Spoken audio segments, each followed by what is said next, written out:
actually, I didn't think there was enough poop in it. A lot of people said it was a shitty book.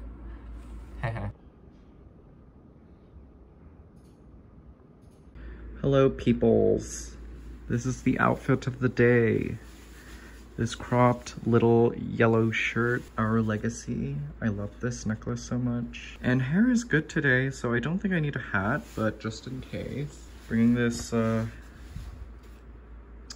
corks are for quitters. Does this work? Also, bag of the day. This is duffel. I think it's just way too big, but my bags are just way too small for this beast I'm about to bring. We are starting this. We are starting Lapvona, and it is a behemoth in hardback. I don't know, I just needed to bring a big blue bag for this big blue fonted book. But this is happening. This is what's going on. We're going to the city. Didn't think I would be. I have some errands to run, as always. And yeah, busy, busy, busy. Let's go.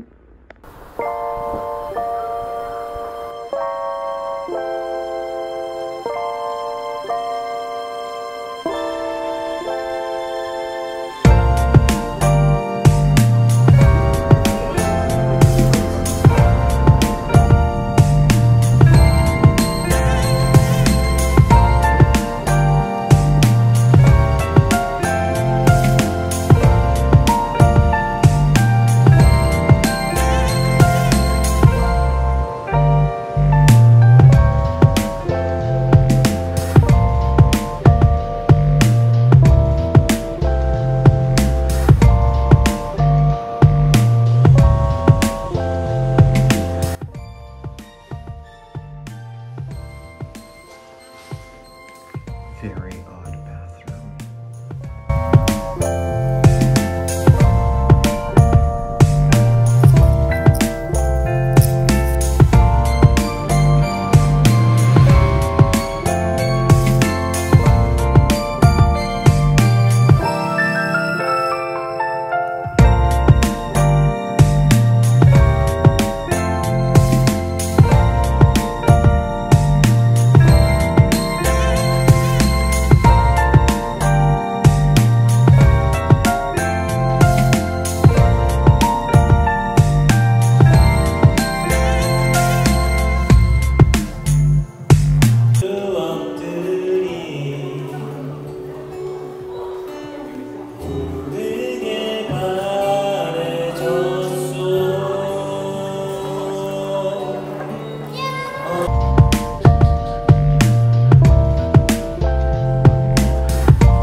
Wow, crazy.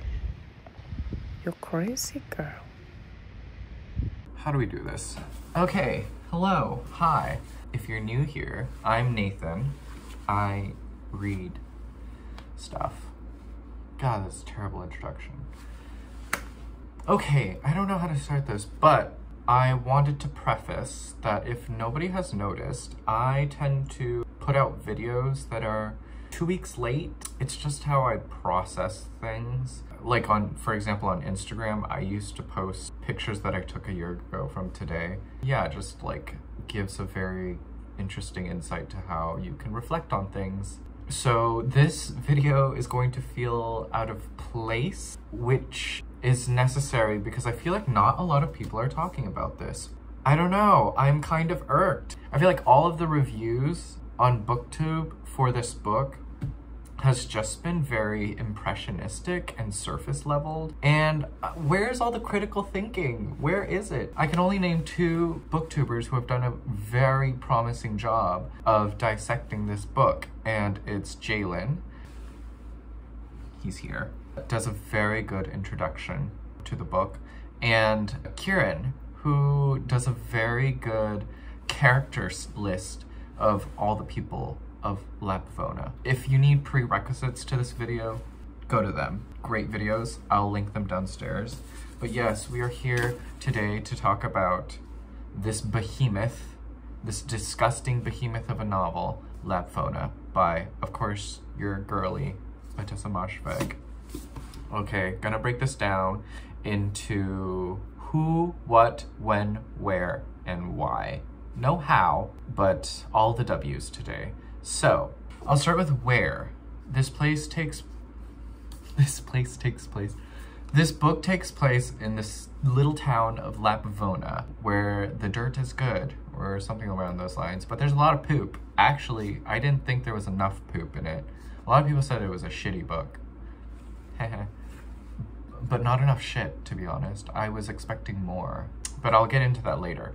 Where did this book start from? It started in 2017, Granta, a short story by Moshfegh called Brom. It's about a knight who shoves things up his ass, and it's a great story. I'll link it down as well. It sort of maps out when she was thinking of medieval times. The book is also based on her LA home, which was built out of pebbles? No, that's not right. It was built out of rubble from a church that was destroyed in a natural disaster. And so she mentioned that during the pandemic, it was sort of this like cold, dark place during this 2-year hiatus of having to coop yourself up in your home.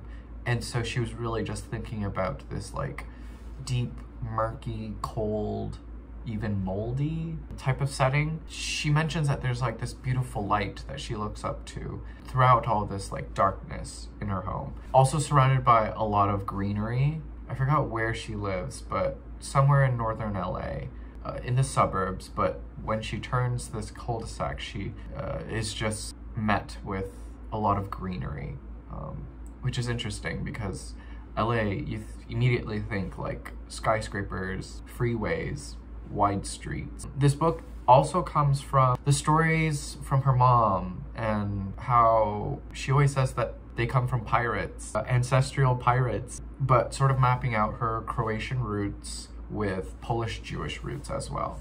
So that's why we are in medieval times. She's doing two things at once. She's looking at her time now, the pandemic, and also looking back at her roots. So she's looking at the past and the present at the same time. And as a result, you get Lapvona. So, when? It takes place in the Middle Ages because, well, the book begins with a Demi Lovato quote from her song Anyone, which was released in 2021. I feel stupid when I pray. Can I read you a bit of the rest of the lyrics of this song? I need someone. Anyone, please send me anyone. Lord, is there anyone? I need someone. I used to crave the world's attention. Have we forgotten about Poot? Poot?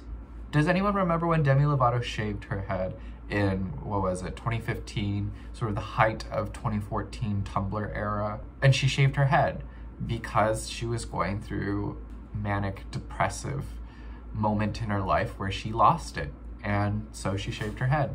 And thus everyone created this like internet lore of Poot, her twin sister. It's sad. We as people have failed certain members of our society. We failed, most notably Britney Spears, when she also shaved her head and shoved an umbrella into a car window. We also failed her. We made fun of her. Leave Britney alone.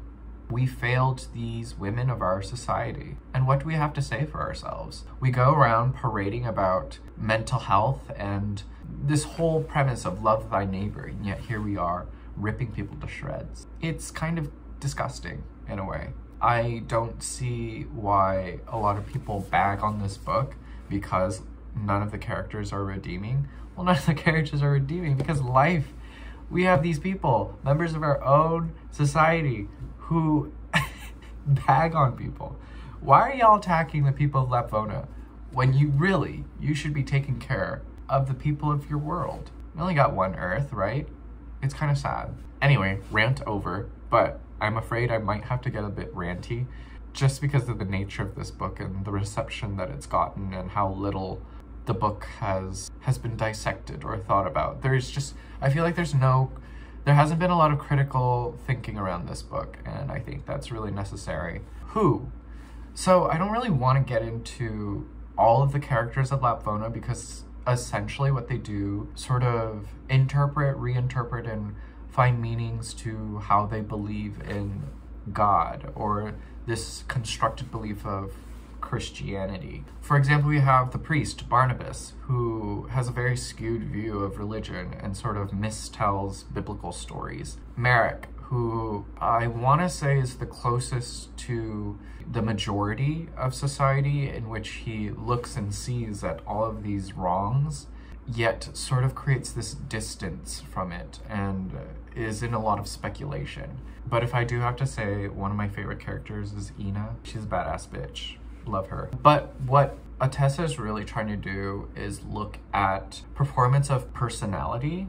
For the most part, we see people as they're presented to be, rather than who they really are.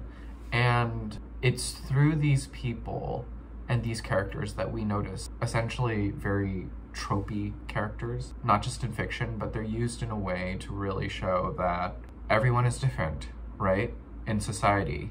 Yet we have this like singular constructed government. And how do these different people interact with that? Everyone is seeking their own ideas of God and various interpretations of this constructed belief. Sorry if I'm looking at my laptop. I have everything written down. I don't normally do this, but I feel like this book is just so massive in a way that I have to. Okay, what? Ina and Gregor, a scene where they get high together. You have Ina, who is the sort of wet doctor witch who lets everybody suck her titties because they have some magical power. Like, Ina's blind, so she drinks her own breast milk to cure her own blindness. But yeah, you have someone, Gregor, who is blind to the truth, and Ina, who is blind. And together you create this like strange sexual matrimony of the senses. Senses being that Otessa really dives into the body and the grotesque within the body. We know this. Any Moshfeghian character book you pick up, you know that the body is going to be talked about. And here, she is unhinged. Here we get a lot of poop. We have, do you see this? Y'all know where I bookmarked this page. 106, the grape scene. Unhinged. There are so many gross things in this book in order to create this almost visceral reaction to bridge understandings between the characters within this book. Where I want to get to with this thinking is, and I think Jaylen talked about this, but the book is about the internet. I want to say Ina is the internet. She is the witch doctor who has lived 100 years or so. She has survived the present as Lapvona underwent a great plague of its own, a big drought. She has also survived the past, and she's sort of this oracle, not seeing into the future, but is well aware of where the world of Lapvona is headed towards. And she's the internet because she is this collection of information that is very much like the internet, but nothing is being done. If the internet was a character, it would be Ina, is what I'm trying to say. The internet has all of this knowledge, but the internet can't do anything about it because it isn't this like actual person. And what Moshfegh has done is make a character out of the internet. And all of these people who kind of rely on this outlier, all of us today say that the internet is bad, you know, social media is rotting our brains and everything, right? But it's this wealth of knowledge. How can a wealth of knowledge poison our own people and poison how we see the world? So the people of Lapvona take advantage of this wealth of information in order to remedy the blemishes of their own characteristics. Like, for example, Merrick goes to her, sucks her titty a bit to, you know, cure his mommy issues for a bit. That's one example. Moshfegh is writing about the internet, and it makes sense because she wrote this during the pandemic. Anyone came out in 2021. It's a very internet-y book. This is what happens. This is what happens when you lock a writer up for 2 whole years. You get something mean, ugly, and gross as this. Well, I don't know. I think Ina is the future. She's almost this like reversal of time and becomes the woman she always dreams of by the end of the book. That's not spoiling anything, by the way. This book is essentially a story of the story of fate. Fate is always perfect in hindsight.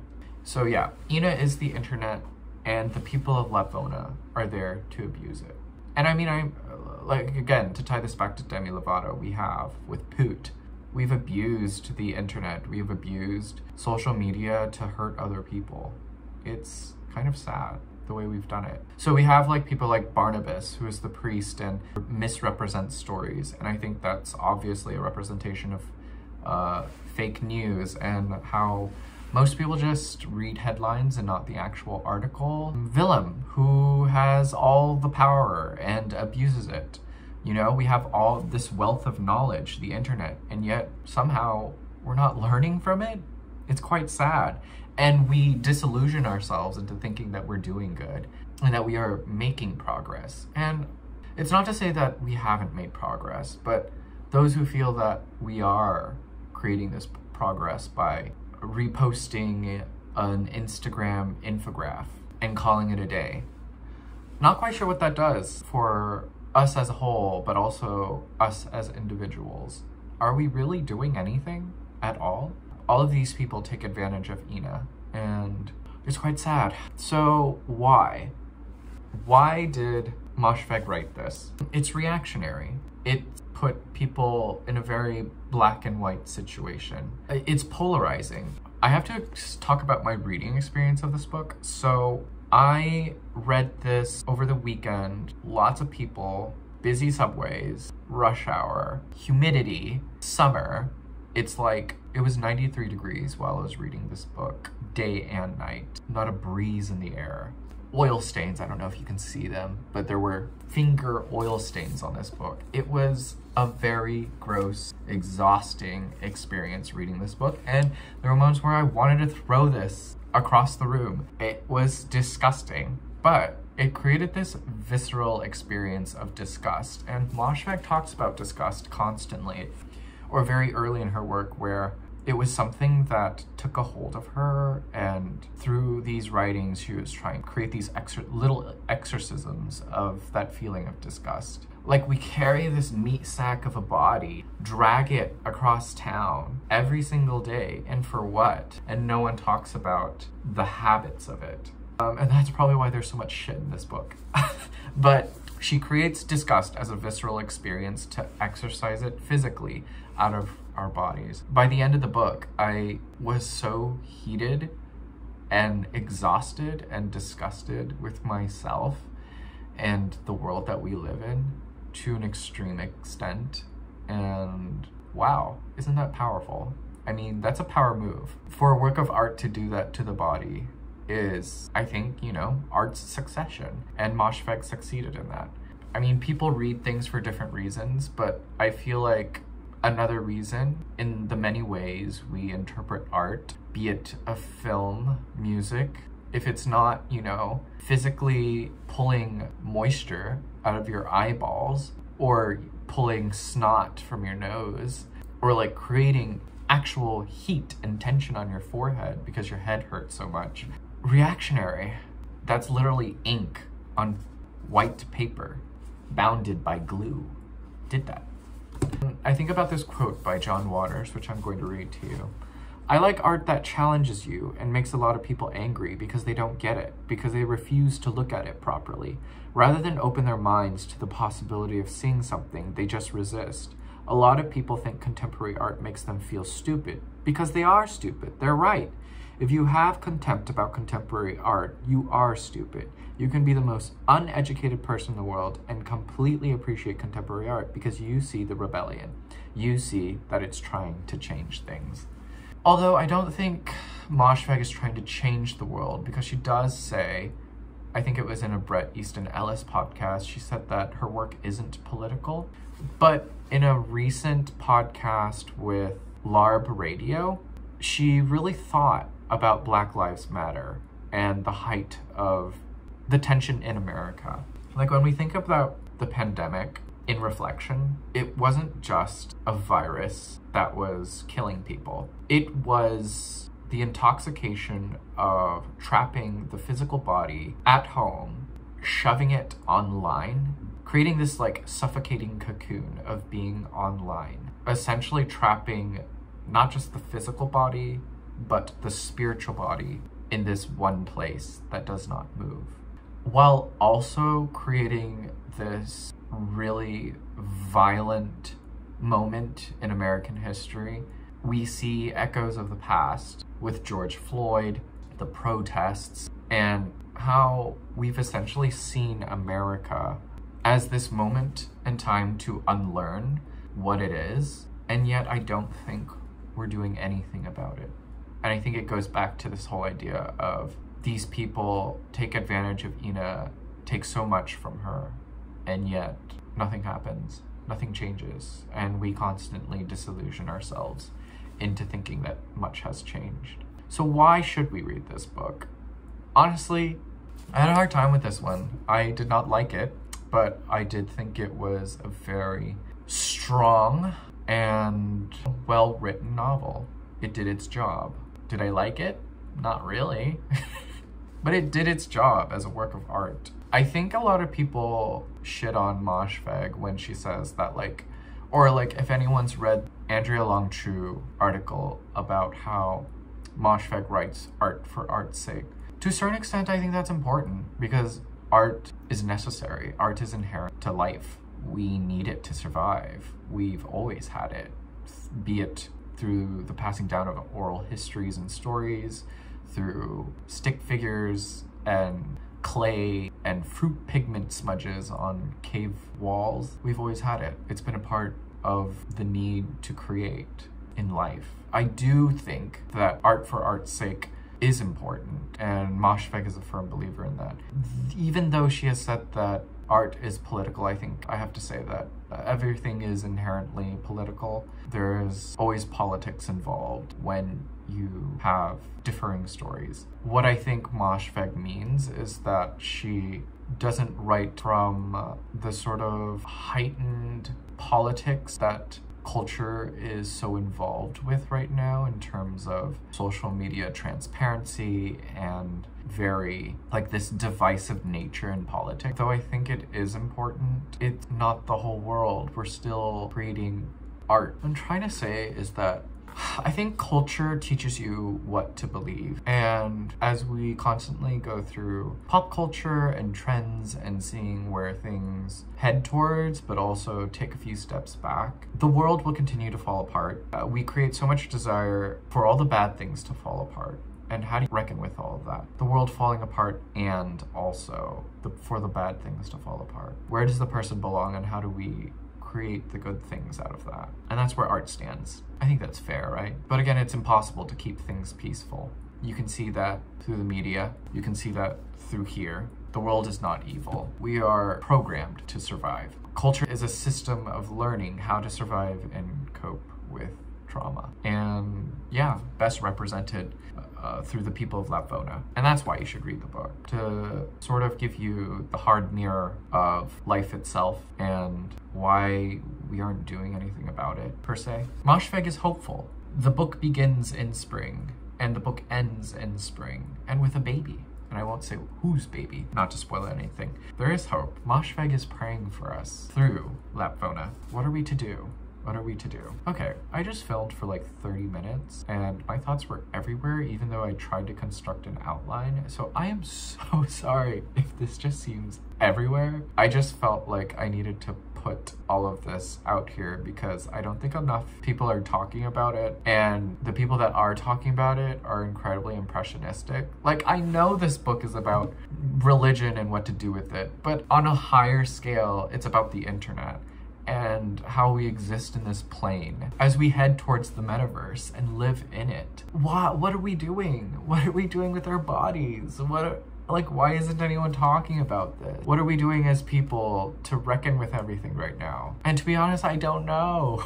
I don't know. I feel like that crazy person at the mall, shopping bags, screaming about socialism. I don't know. I don't know what to do. But this book did make me angry, made me sad, made me disgusted. And yeah, I read this book so you didn't have to, and I did the research for you. I'm going to reiterate that it's impossible to keep people peaceful. The world is not evil. We are only programmed to survive. We are so threatened by ideas so much that we want to harm people. Has anything changed from now versus Middle Ages? I would say not much. As we disillusion ourselves into progress, human nature at best has always been the same. Culture is a system of learning how to survive and cope with trauma. And as we create more cultures, subcultures, pop cultures, trends, culture teaches you what to believe. I think that is a very strong reminder of the books we pick up, the movies we watch, the people we listen to, and how we need a varying degree of all of those things. Because we need to destroy echo chambers. Do not make them echo anymore.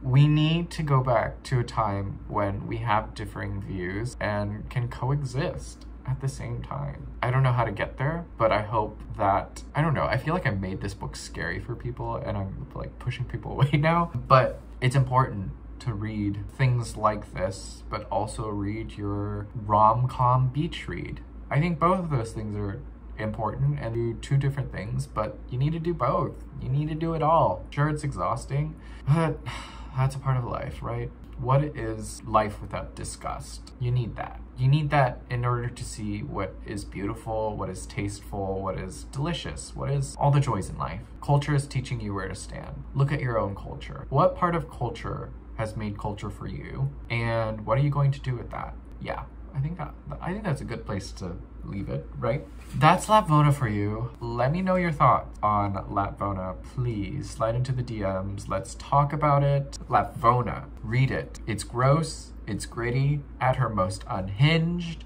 wild. Moshfegh. Okay, we'll stop there.